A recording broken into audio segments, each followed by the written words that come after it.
Friends, ఎలా ఉన్నారు? బాగున్నారా? కర్రీ బాగుందా చూపులకి?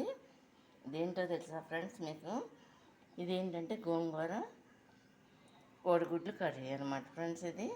ఇదేంటంటే ముందుగా 5 గోంగూర కట్టలు తీసేసుకున్నా ఫ్రెండ్స్. నేను పెట్టేసుకుని దాన్ని ఉడకబెట్టేసి అనమాట.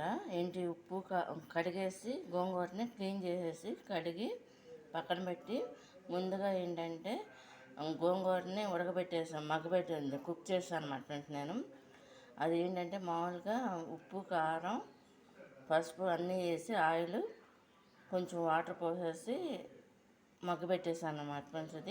అదంతా కూడా వాటర్ పోయకుండా మొత్తం అంతా కూడా కుక్ అయిపోయింది అనమాట. కుక్ అయిపోయిన తర్వాత అది బయట కట్టేసి ప్యాన్ కింద పెట్టేసాను అనమాట. గోంగూర అంతా కూడా ఆరిపోయిన తర్వాత ఏం చేశానంటే, ఉంటే పప్పు గుత్తితో మనం మెతుపుకోవచ్చు, లేదనుకుంటే మిక్సీ జార్లో వేసుకుని మిక్సీలో అయినా పట్టుకోవచ్చు అనమాట. పట్టేసుకుని ఆరిపోయిన గోంగూరని పక్కన పెట్టేసుకుని ఈలోపు ఎగ్స్ ఉడకబెట్టేసి వాటిని లైట్గా ఫ్రై చేసుకోవాలన్నమాట. ఉప్పు, పసుపు, సాల్ట్ వేసుకుని కారం వేసుకుని మామూలుగానే ఫ్రై చేసేసి ఒక పక్కన పెట్టేసుకోవాలన్నమాట ఫ్రెండ్స్.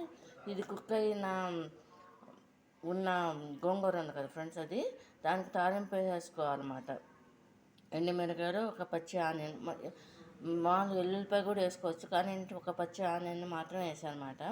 వేసిన తర్వాత దాంట్లో కరివేపాకు, ఎండుమిరగాయలు, ఆవాలు, జీలకర్ర వేసి తాలింపు వేసాను అనమాట ఫ్రెండ్స్. ఆ తాలింపులో ఈ గోంగూర కూడా వేసేసిన తర్వాత అది కుక్ అవుతుండగా ఒక గ్లాసుడు వాటర్ పోసాను అనమాట ఫ్రెండ్స్. మళ్ళీ అంటే కొంచెం గట్టిగా ఉండటం వల్ల అది కొంచెం గ్రేవీ టైపులోకి రాగానే ముందుగా ఫ్రై చేసుకున్న ఎగ్స్ ఉన్నాయి కదా 4, ఈ 4 కూడా అందుట్లో ఒక 10 నిమిషాలు కుక్ చేస్తాను అనమాట ఫ్రెండ్స్.